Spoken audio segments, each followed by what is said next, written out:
You think the world rewards honesty, effort, or kindness. But it doesn't. The world rewards power, and power rewards those who know how to move in its shadows.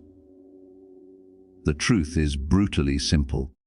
You don't connect with powerful people by being good.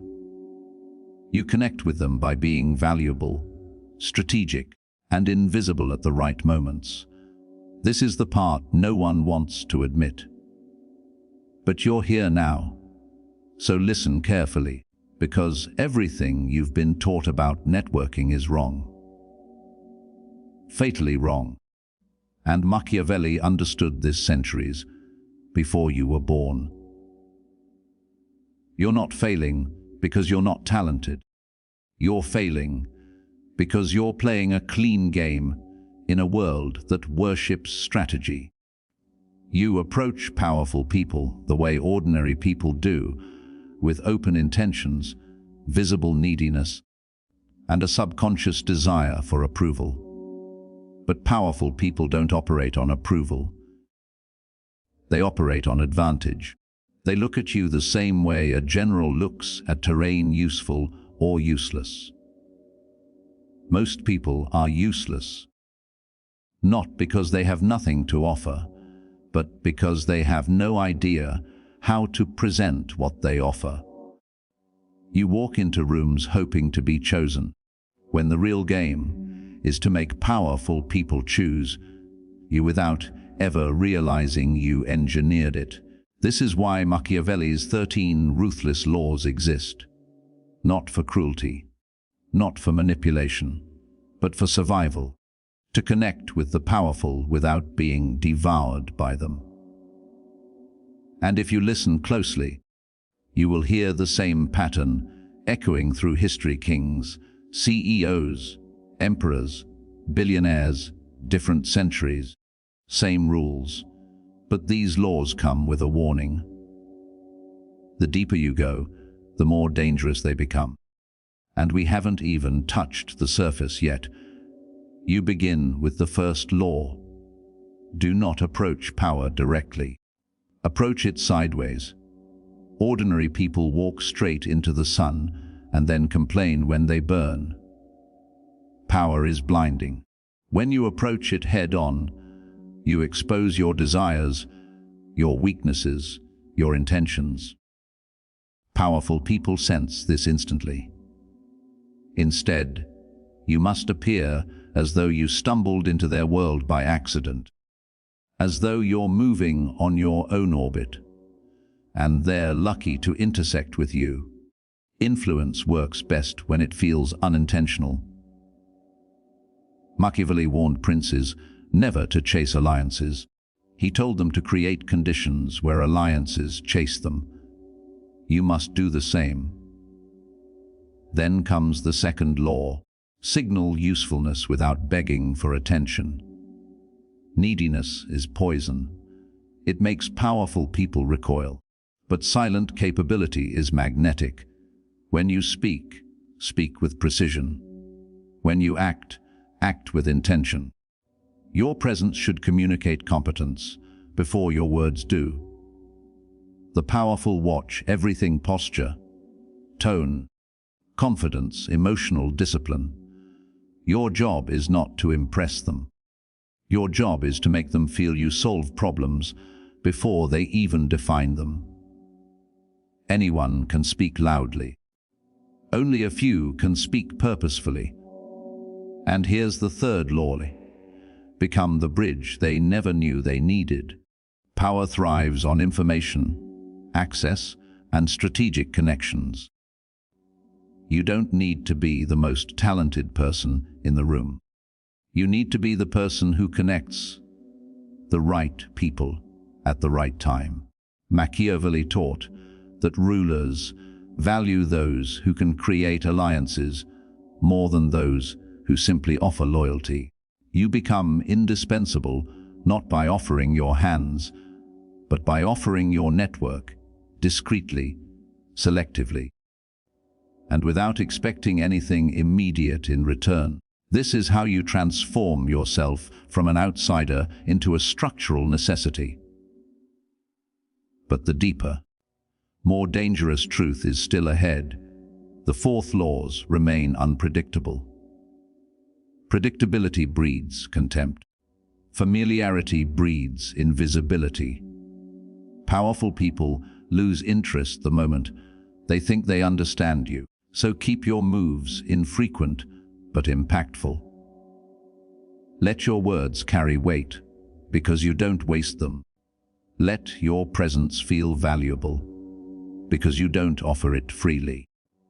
The rare metal is always worth more than the common one. You must become rare. The fifth law is darker. Never mirror their power, mirror their ambition. Powerful people do not connect with people who compete with them. They connect with people who amplify them.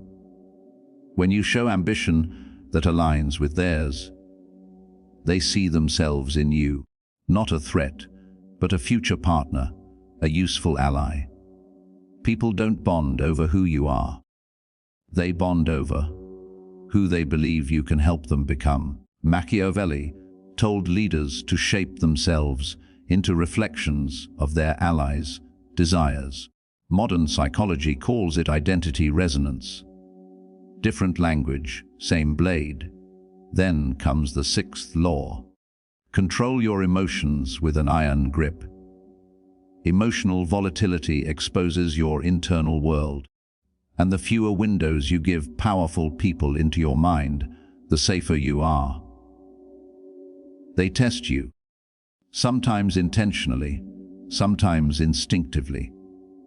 They want to see if you can handle pressure, disrespect, or uncertainty without collapsing. Power respects stability, not emotionlessness, but emotional discipline. The person who controls themselves will eventually control the room. And now the seventh law. Create soft power before hard contact. People think networking is about talking. It's not. It's about perception. Powerful people notice people who others notice. So build subtle visibility, social proof, reputation. Authority signals, not through bragging, but through consistently demonstrating mastery in public spaces. A powerful person is more likely to engage you if they feel like they already know of you. Familiarity without direct contact is one of the strongest psychological triggers. But again, we still haven't reached the dangerous part.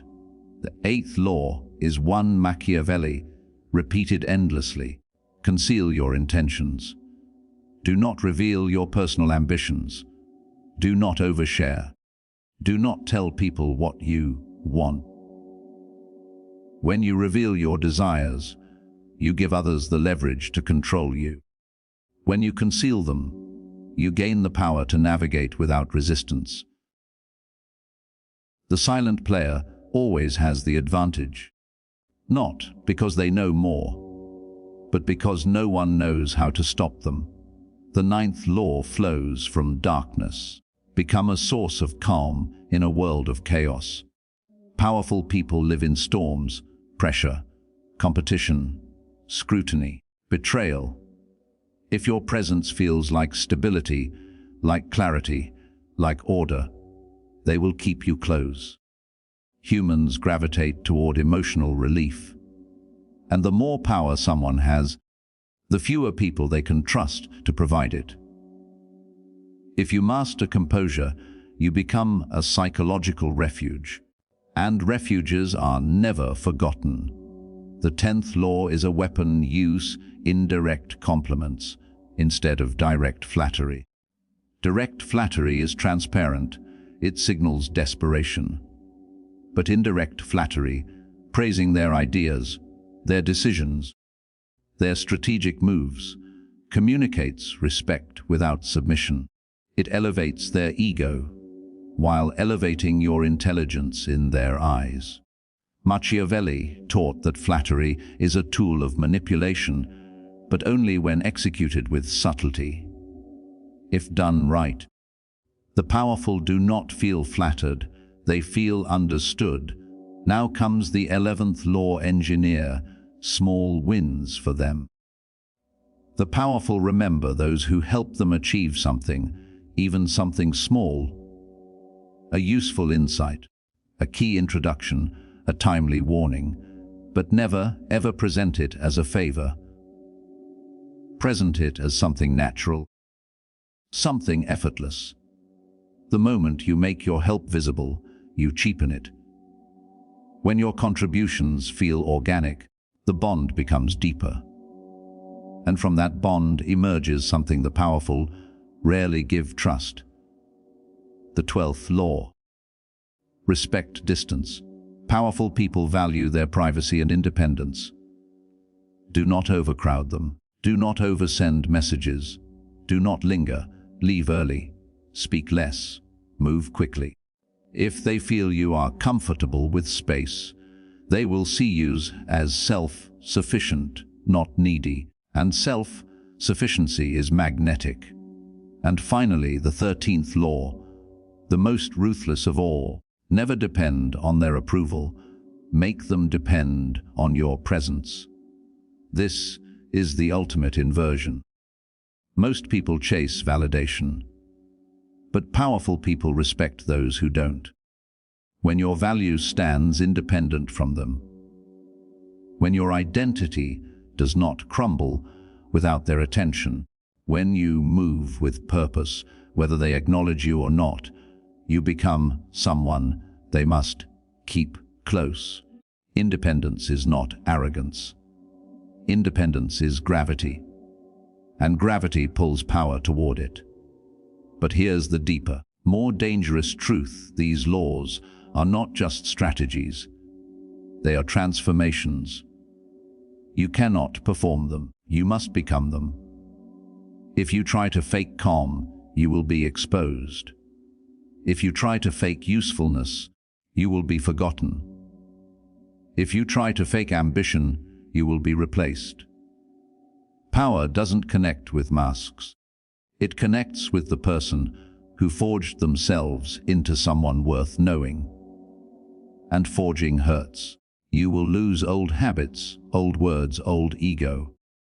You will step into a world where intention becomes sharper than any blade. But once you do, you will never move like an ordinary person again, because connecting with powerful people is not the real goal. The real goal is becoming powerful enough that people seek to connect with you. The transition is subtle, slow, invisible, but inevitable, and it begins here in your ability to apply these laws not as tactics, but as a way of life. When your actions become strategic, when your presence becomes disciplined, when your ambition becomes structured, when your value becomes undeniable, that is when powerful people stop seeing you as an outsider and start seeing you as one of them. You will soon realize that the powerful are not mystical creatures. They are human. They respond to respect, competence, stability, ambition, and strategic thinking. They are drawn to people who elevate their world, not consume it. And when you internalize that, the doors that were once closed begin to open. Not because you forced them, but because you became the person those doors were designed for. But remember, the world hides its truths behind layers of noise. Most people will never see these laws. They will keep chasing connections with the enthusiasm of a child chasing fireflies, never understanding the structure behind power. But you now hold the blueprint. And once you see the architecture of power, you can never unsee it.